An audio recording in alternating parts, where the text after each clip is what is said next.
Hello everybody, ketemu lagi bareng Mbak Yu di podcast seri Tirian. Ini sebenarnya dari kemarin malam sih gue podcastnya tuh recordingnya. Cuman entah kenapa gue agak-agak ngeganjel. Bayangkan gue tuh recording selama 2 jam. Jadi 2 itu 2 jam setengah. Satu jam setengah tuh gak ada yang enak di hati. Jadi ini recording ketiga gue dan gue bikinnya di siang hari. Yang pertama kita bahas dulu soal Bebe Vale pensiun. Banyak yang nggak menyangka bahwa Bebe Vale akan pengumuman pensiun secepat ini karena prediksi yang kita kira kemarin itu adalah dia paling enggak baru akan pengumuman pensiun itu paling lambat di Misano, di home race dia. Memang gosip berhembus sepoi-sepoi itu dari Petronas kasih dia waktu untuk mulai memikirkan dan memberi keputusan itu di GP Austria minggu depan. Nah, kenapa ini tiba-tiba di Styrian, belum waktunya tiba-tiba diumumkan? Banyak yang sebenarnya kalau di Italia itu sebenarnya sebuah pertanda yang nggak enak, karena menurut mereka kalau lu mau hajatan sesuatu itu nggak boleh diumumkan terlalu cepat. Ibarat kata kalau kayak kita di Indonesia, kalau lu misalnya hamil nih, lu nggak boleh pengumuman itu terlalu awal. Misalnya baru 2 minggu, baru sebulan gitu, udah pengumuman nggak boleh. Biasanya kan mereka pengumuman ya 4 bulan atau sudah 7 bulan. Nah kayak gitu sih di Italia juga kayak gitu. Apa sih tahayulnya. Jadi menurut mereka kok kenapa cepat sekali. Tapi memang Bebe Vale punya pertimbangan kenapa dia pengumuman tiba-tiba mendadak dan terlalu cepat. Sebenarnya sih kalau menurut dia udah pas aja. Sekarang ataupun nanti sama aja ujungnya kan. Tapi kenapa pengumuman ini terlalu cepat? Jadi kayak gini, kalau kalian ngintilin gua, postingan gua dari jeda musim, kalian pasti tahu Tunnel Entertainment and Sport itu memberikan press release bahwa Pangeran Arab Saudi yang mulia Pangeran Abdul Aziz itu bakal bikin press conference langsung dari Istana Arab Saudi mengenai kerjasama yang akan dia jalin dengan VR46 senilai ya kalau kasar-kasarnya 170 juta euro. Jadi itu emang proyek besar banget. Dan gosip berhembus sepoi-sepoi itu akan dimanfaatkan oleh Pangeran Arab untuk mengumumkan line up rider. Jadi ceritanya dalam tanda kutip Bebe Vale nggak mau keduluan sama Pangeran Arab. Kenapa? Karena dia emang sebenarnya nggak mau membalap lagi. Istilahnya dia bilang, kalaupun gue mau membalap itu karena gue pengen membalap, bukan karena gue dipaksa oleh Pangeran. Itu yang dia mau. Nah, karena memang prediksinya kemarin Pangeran Arab itu akan mengumumkannya di hari Minggu kemarin, Sabtu atau Minggu kemarin. Itulah kenapa Bebe Vale curi start di hari Kamis. Sebenarnya itu pun nggak ada satu orang dekatnya yang sama sekali mengerti bahwa dia pengen pensiun. Kenapa? Karena seluruh orang dekatnya itu satu isi Tavulia itu pengennya dia tetap membalap. Luca Marini, Andrea Migno, Pecco, Uccio, Albi Tebaldi, sampai siapa sih orang dekatnya kemarin tuh? Yang penyanyi itu gue lupa siapa namanya. Pokoknya kalau kalian lihat postingannya Bebe Vale sama teman-teman lamanya di Rennes, dia bikin pesta. Nah itu pengennya semua membalap. Mama Stefania itu sampai yang ya udah lalu membalapnya sama adik lu aja nggak apa-apa kan. Papa Graciano apalagi itu sampai yang hampir tiap hari nelfon, nongkrongin, datang segala macam kan. Rumahnya Bebe Vale sekarang itu kan rumahnya Papa Graciano dulu, jadi dikasih sama Bebe Vale, jadi dia nongol aja terus tuh. Terus dia bilang, lu membalap aja lah. Jadi Bebe Vale itu yang iya aja. Dia pergi liburan sama pacarnya yang sore itu saya Bettina Soy itu juga pacarnya juga pengennya dia tetap membalap. Kenapa kan? Kalau nggak membalap lagi nggak bisa pansus dong. Bener nggak? Iya, karena dia itu dikenal sebagai wax di MotoGP itu karena Bebe Vale. Kalau dia mau numpang pansos lagi di ranah yang olahraga ya mau nggak mau kayak Linda kemarin pindahnya ke F1. Bener nggak? Ya kayak gitu aja. Nah masalahnya sekarang kalau Bebe Vale pensiun ya udah nggak bisa petantang-petenteng di area MotoGP dong. Even kalau misalnya Bebe Vale membalap mobil, ya mungkin beberapa fans akan mengenali dia tapi nggak sebanyak di MotoGP. Bener? Jadi memang betinanya ini pengennya dia tetap membalap dan itulah kenapa dia sampai dibikin senang banget. Bebe Vale itu dibikin bahagia banget selama liburannya itu agar moodnya dia itu bagus dan dengan harapan mereka pikir kalau dia senang dan dia bahagia dia pikir oh ya udahlah gue layak untuk mencoba lagi kayak gitu karena mereka tahu Bebe Vale ini masih mau membalap dan ini hanya soal lu mau nggak mencoba lagi kayak gitu. Nah, pertimbangannya Papa Graciano kemarin sampai dia mendesak Bebe Vale untuk membalap di tim dia adalah karena satu, kalau lu membalap di timmu sendiri itu artinya orang-orang di tim itu adalah orang lu. Jadi komunikasi lebih lancar, lu nggak perlu curiga-curigaan, lu nggak perlu takut diisengin, bener? Kemudian yang kedua, part dari Ducati itu akan full. Kenapa? Karena Ducati adalah pabrikan paling royal yang ada di MotoGP. Lu selama ada uangnya dikasih. Mereka nggak akan pilih-pilih, nggak akan tahan-tahan, nggak akan setengah-setengah kayak di Yamaha. Kalau di Yamaha kan oke, partnya ada tapi ya tunggu nanti aja, selesai dulu anak-anak pabrikan pakai baru lu pakai. Kalau di Ducati selama lu ada ya udah kita kasih. Kalau ada duit ya ada barang, langsung kasih. Lihat tuh Pramac, selama lu ada duit dikasih aja. Ada keberatan enggak? Yang hasilnya apa? Martin Zarco itu lumayan mendominasi. Kenapa? Karena mereka mendapat full support dari pabrikan selama ada duit.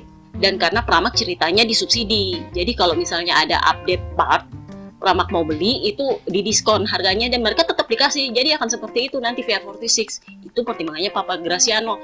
Makanya mereka itu sampai berpikir bahwa BB Vale itu bakal membalap. Luca Marini itu sampai bilang Vale bakal membalap sih kayaknya tahun depan. Uccio sendiri bilang kami harapnya Valentino Rossi akan menjadi pembalap kedua di tim kami.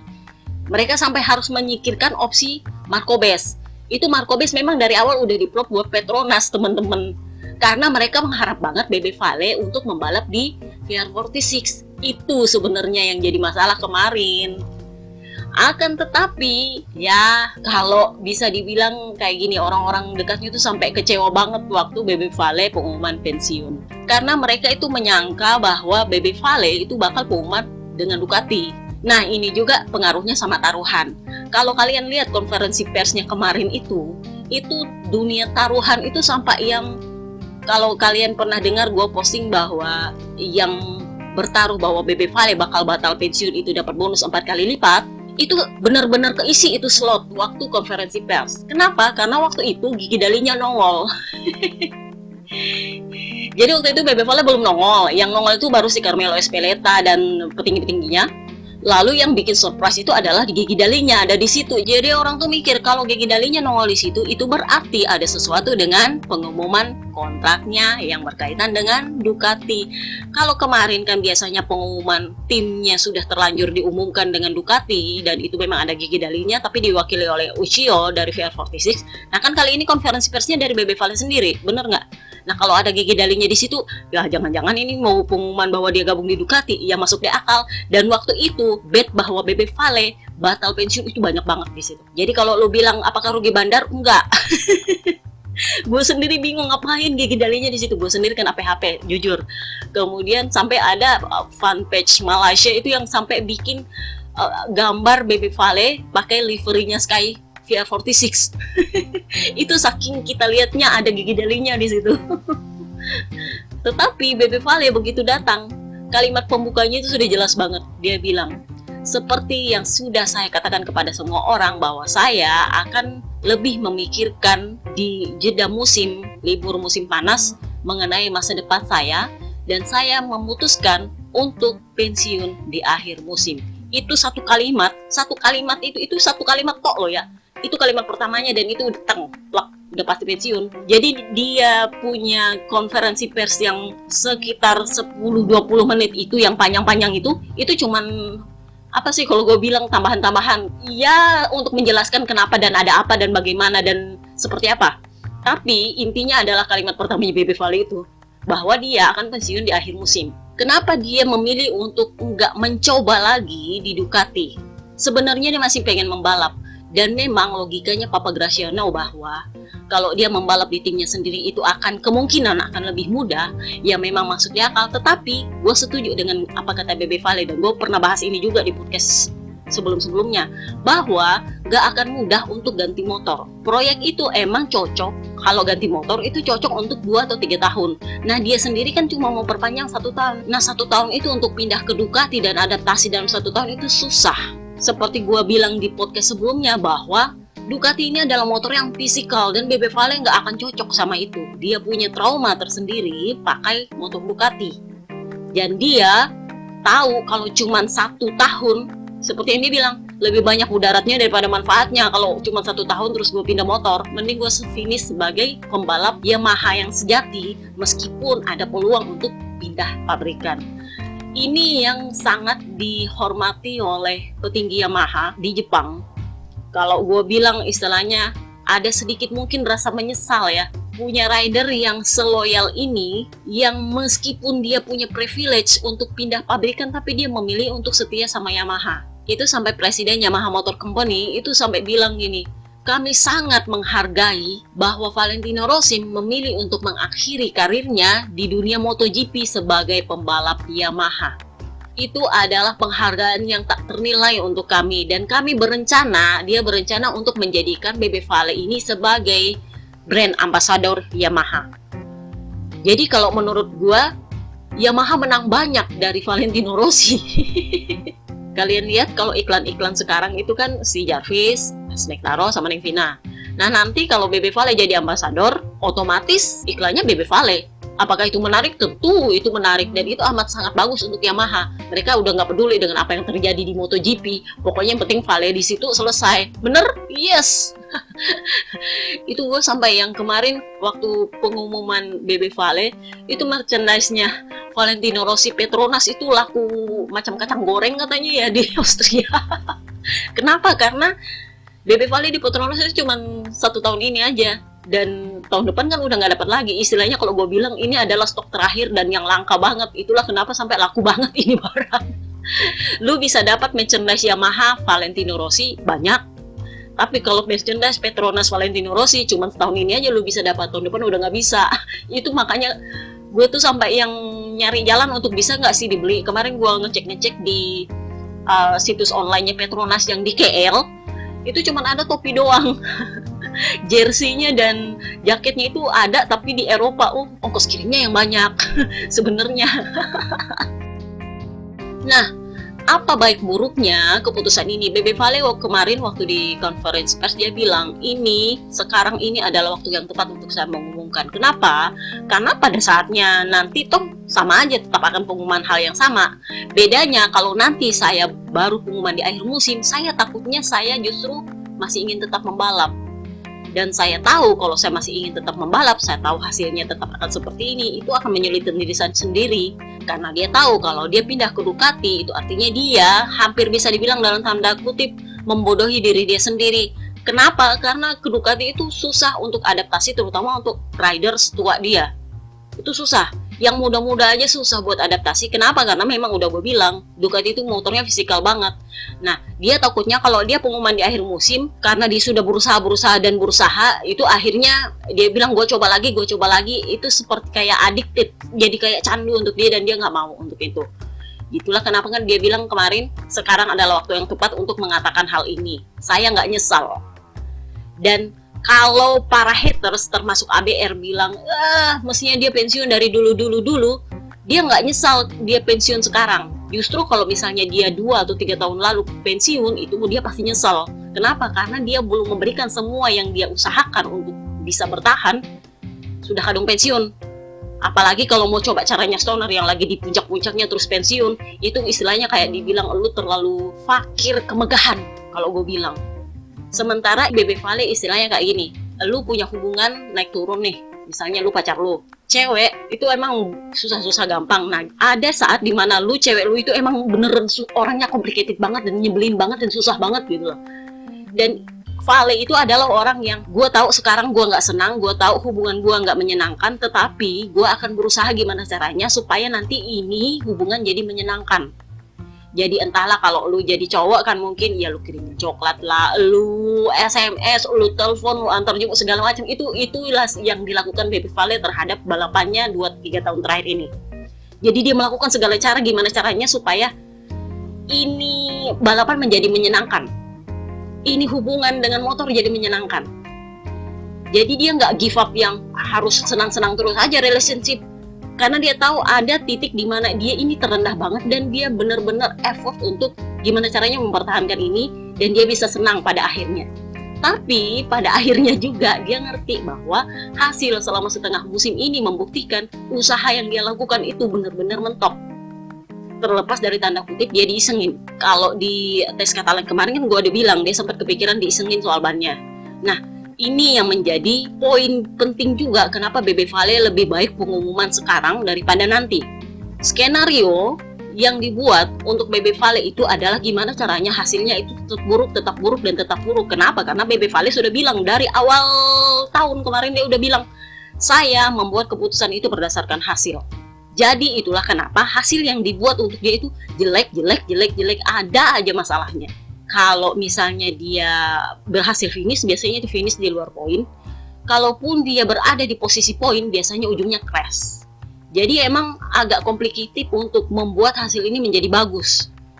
Dan memang faktanya adalah setelah dia pengumuman pensiun, segala sesuatu di pedok kita menjadi lebih baik. Bener nggak? Nanti kita lihat apa reaksinya Bebe Vale soal balapan kemarin. Jadi memang pengumuman di awal paruh musim kedua ini memang penting untuk Bebe Vale untuk membuat dia lebih, dalam tanda kutip, lebih diramahi oleh skenario. Jadi orang kan udah nggak fokus untuk membuat dia pensiun karena dia udah kadung pengumuman pensiun. Jadi udah, kalau menurut gua, kemarin kan ada yang tanya kira-kira apakah skenario akan menjadi lebih ramah buat dia. Menurut gua mungkin dia akan paling nggak diizinkan untuk 1 kali podium lagi, biar dia pensiun bisa dengan genap 200 podium. Menurut gua ya, 1 podium aja. Dan itu udah cukup sih kalau menurut gua untuk Bebe Vale, agar dia mendapatkan apa sih, bisa dibilang, oh finally I can do my best here at the last, kayak gitu. Kemudian akan seperti apa MotoGP bila Bebe Vale pensiun? Banyak yang bilang, terutama ABR bilang nggak akan berubah kok MotoGP kalau Vale pensiun. Faktanya adalah MotoGP yang ditinggalkan Vale saat ini adalah MotoGP yang dibangun oleh Valentino Rossi. Sorry to say ya teman-teman. Kenapa? Karena gini, figur Valentino Rossi sama Marc Marquez itu figur yang berbeda. Figur Valentino Rossi adalah figur yang mampu membuat orang yang nggak kenal dunia balap motor menjadi kenal dunia balap motor. Yang nggak peduli sama balap motor itu apa, akhirnya jadi nonton balap motor. Yang meskipun sebenarnya nggak ngerti ini apa, motor itu apa, kayak gimana, modelnya apa, nggak terlalu ngerti, akhirnya jadi pengen tahu, jadi pengen nonton. Jadi ya, kalau bisa dibilang dia memang adalah sosok yang mengubah dunia soal balap motor. Sementara Marc Marquez itu adalah produk yang dibuat oleh MotoGP yang dibangun oleh Valentino Rossi. Istilahnya kalau gue bilang ya, nggak ada figur sebesar Marc Marquez kalau nggak ada Valentino Rossi. Sorry to say. Kenapa? Karena dunia mengenal balap motor itu dari Valentino Rossi. Setelah Valentino Rossi banyak mengalami perubahan, muncullah fenomenal seperti Marc Marquez ini. Karena apa? Karena dia memang dipersiapkan untuk menggantikan Valentino Rossi dulunya. Oke, dulunya. Karena orang dulu kan ekspektasi Valentino Rossi itu bakal pensiun di sekitar umur 30-35an. Tapi ternyata dia sampai sekarang bertahan di umur 42 tahun. Itu memang di luar ekspektasinya DPRD. Nah, akan seperti apa MotoGP kalau Valentino Rossi pergi? Ya, untuk beberapa ABR dan Marc Marquez sendiri bilang, hidup akan terus berjalan. Akan ada rider baru yang muncul, akan ada new icon baru yang muncul, akan ada pembalap muda baru yang muncul, akan ada fenomena baru yang muncul. Tetapi itu adalah dunia yang dibawa oleh Valentino Rossi. Nah, kalau Valentino Rossi nggak ada, ya fans baru mungkin nambah, anak-anak muda baru mungkin nambah. Tetapi yang lama-lama ini udah nggak terlalu tertarik dengan MotoGP. Kenapa? Karena mereka awalnya tertarik dengan MotoGP karena Valentino Rossi. Ketika Valentino Rossi pergi, ya mereka udah nggak tertarik lagi. Kenapa? Karena memang figur Valentino Rossi lah yang dalam tanda kutip membangun MotoGP dan menjadi pondasi MotoGP ini. Sorry to say, gue bilang. Memang fenomena Marc Marquez ini adalah fenomena yang menurut gue seolah-olah hebat, baby alien dan segala macam. Lu mention lah apa aja sebutannya dia gitu kan. Tapi itu tidak bisa meruntuhkan fakta bahwa dia mendapat gelar itu dan mendapat kebesaran itu dari MotoGP yang image-nya dibangun oleh Valentino Rossi. Jadi ya benar kata Mir, kita tidak akan mendapatkan Valentino Rossi lain selain dia.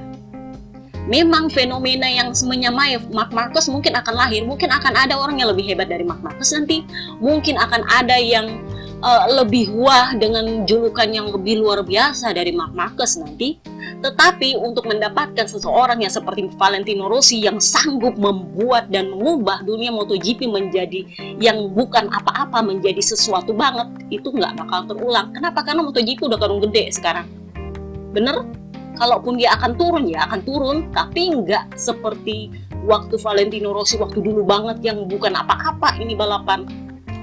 Itu yang memang kalian nggak bisa bantah. Gue agak miris dengan sebuah EP yang waktu di konferensi persnya Bebe Vale memang bilang membalap itu bukan cuma soal bersenang-senang, tapi juga soal hasil. Ya memang benar. Untuk Valentino Rossi seperti itu. Kenapa ya? Seperti tadi gue bilang, dalam sebuah relationship ada saatnya dia nggak senang, tetapi dia berusaha banget untuk bisa senang. Dan kita fansnya itu senang bahwa dia masih mau berusaha. Itulah kenapa kita pakai bahasa, lihat dia muter-muter sirkuit aja kita udah senang. Kenapa? Karena kita bisa lihat dia usahanya seperti apa untuk membuat relationship-nya dia dengan dunia balap motor yang dia bangun ini kembali menyenangkan, menjadi baik lagi.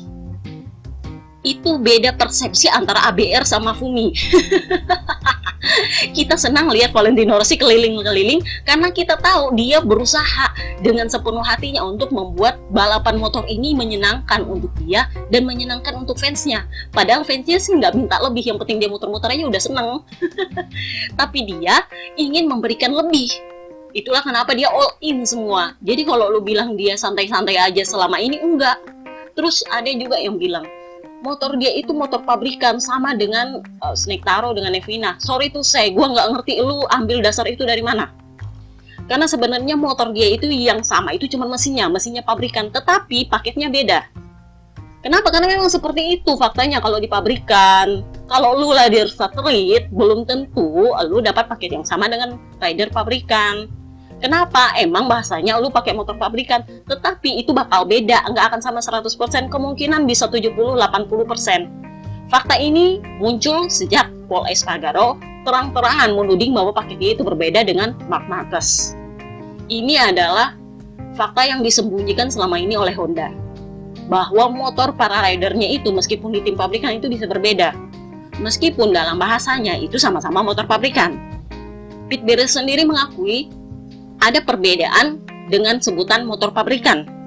Jadi kemarin tuh Dani Pedrosa itu turun membalap itu dengan motor pabrikan. Tetapi Pete Bires bilang itu cuman 80-85% sama dengan motor pabrikan. Istilahnya mesinnya memang motor pabrikan, tetapi segala sesuatu partnya, sasisnya dan segala macam itu nggak sama dengan rider tim pabrikan, nggak sama dengan yang dipakai Oliveira, nggak sama dengan yang dipakai Brad Binder. Jadi memang kalau kalian punya kesimpulan menyamaratakan kalau misalnya rider semua pakai motor pabrikan itu, terus kalian harus memaksakan bahwa mereka harus punya performa yang sama, no, belum tentu sama paketnya. Itulah kenapa Nevina sampai muak dengan Yamaha. Kalian belum tahu, itu faktanya. Paket mereka sebenarnya beda. Dan Nevina itu sekarang udah sampai di titik nadir banget yang dia bilang, untung gue udah putus kontrak sama Yamaha. Karena dia tahu motornya itu beda sama punyanya Quartararo, beda sama Valentino Rossi. Bebe Vale adalah orang yang kalau bisa gue bilang nggak terlalu banyak menuntut sama Yamaha, dan dia sangat sayang sama Yamaha itu sampai dia lebih menyalahkan dirinya sendiri dibanding menyalahkan Yamaha. Kalau Nevina nggak, dia lurus-lurus udah nyalahin Yamaha kemarin. Jadi emang itulah kondisinya di pabrikan yang kalian nggak tahu. Bahasanya memang adalah motor pabrikan, tapi itu belum tentu 100% sama, ada aja bedanya.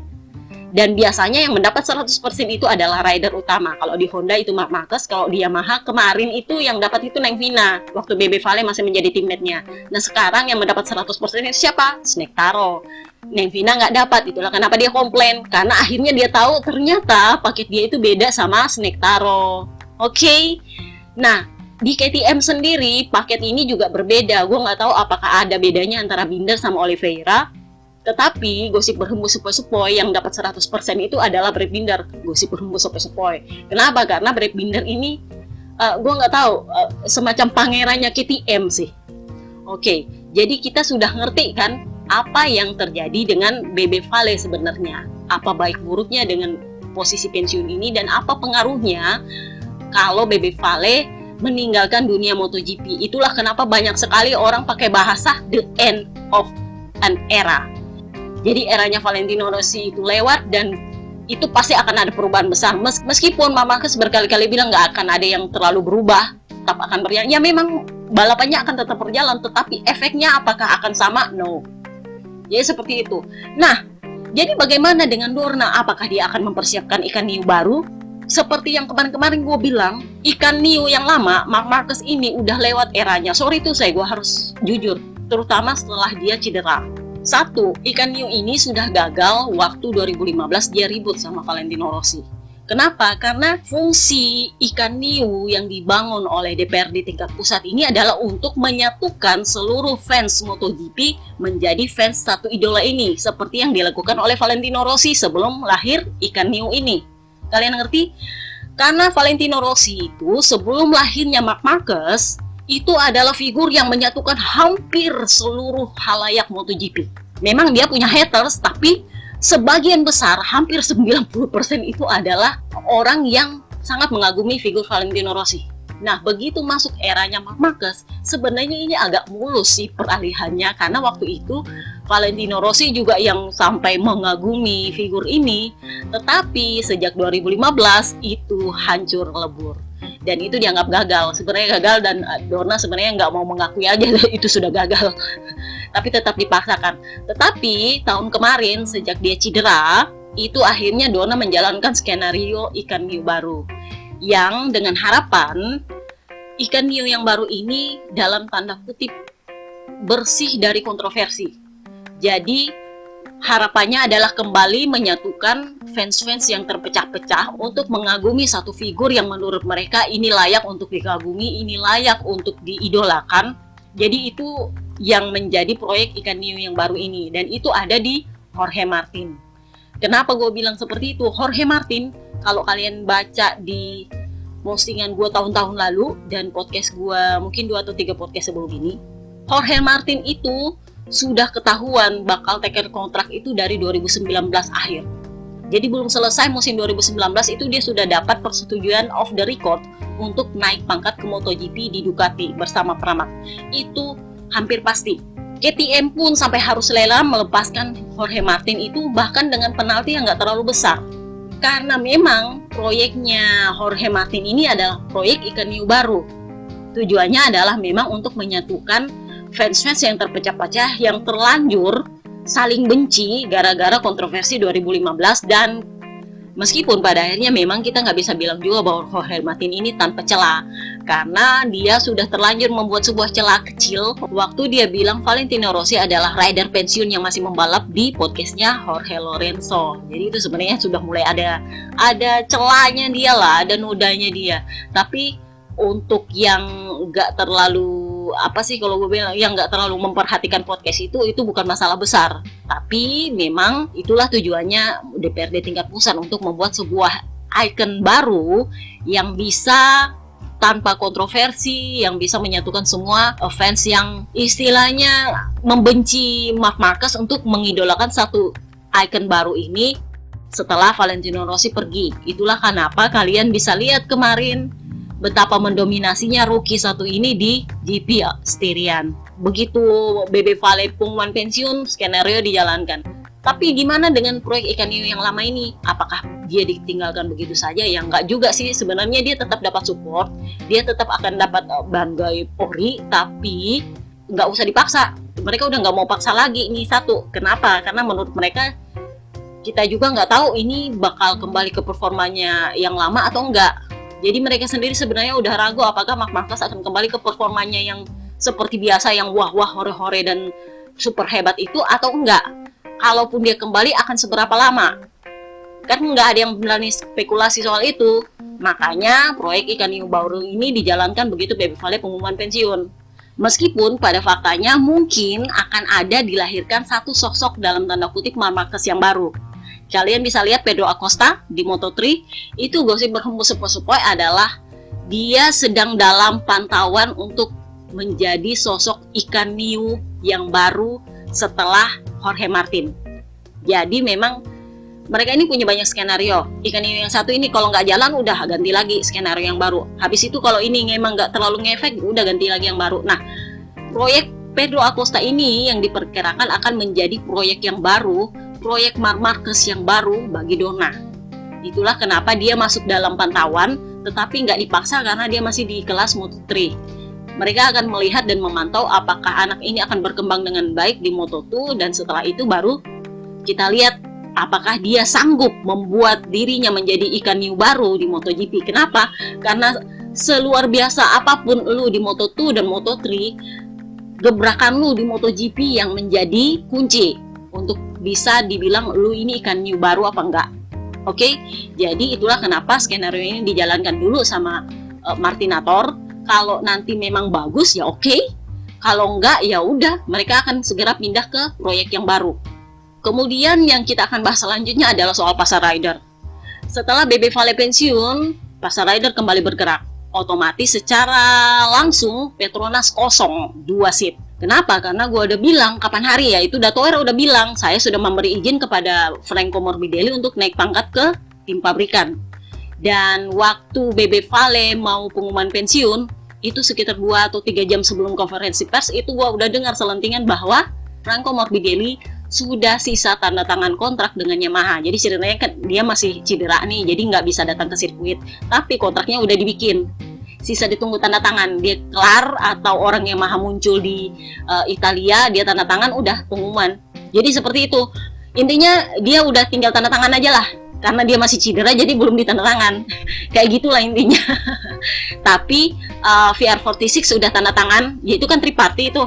Yamaha, Petronas, bukan triparty, banyak ya. Yamaha, Petronas, VR46. Nah, sisa tanda tangannya Morbidelli yang belum. Itu yang sisa ditunggu. Begitu tanda tangan Morbidelli, udah mereka pengumuman. Jadi itu hampir dipastikan bahwa dia bakal naik pangkat ke tim pabrikan. Nah, otomatis Petronas ini seatnya semua kosong. Seat pertama itu yang untuk jatah Petronas itu hampir dipastikan akan diisi oleh Xavi Vierge. Ya seperti apapun performanya, karena dia adalah pengkaderannya Petronas, otomatis dia naik pangkat. Nah, sisa satu nih seatnya Yamaha. Kan di Petronas itu ada 2 jatah. Satu jatahnya Petronas, satu jatahnya Yamaha. Nah, yang Yamaha punya ini kemarin itu kan maunya untuk Raul Fernandez. Tetapi karena gagal, kemarin itu sempat menjadi seatnya Marco Bez waktu Bebe Vale belum pengumuman pensiun. Jadi memang VR46 itu kemarin sudah memplot Marco Bez itu bakal di Petronas. Kenapa? Karena Bebe Vale mereka maunya ada di VR46. Jadi memang udah gue bahas itu soal klausul kontrak. Karena With You itu kan sponsor yang melekat pada VR46 Academy. Nah itu kan sponsornya Petronas juga. Jadi kalau Franco Morbidelli naik pangkat ke Yamaha pabrikan, otomatis sponsor yang biasanya melekat di With You ini, Rider Academy, itu nggak ada. Nah, itulah kenapa kemarin Marco Bez sempat diplot ke sana.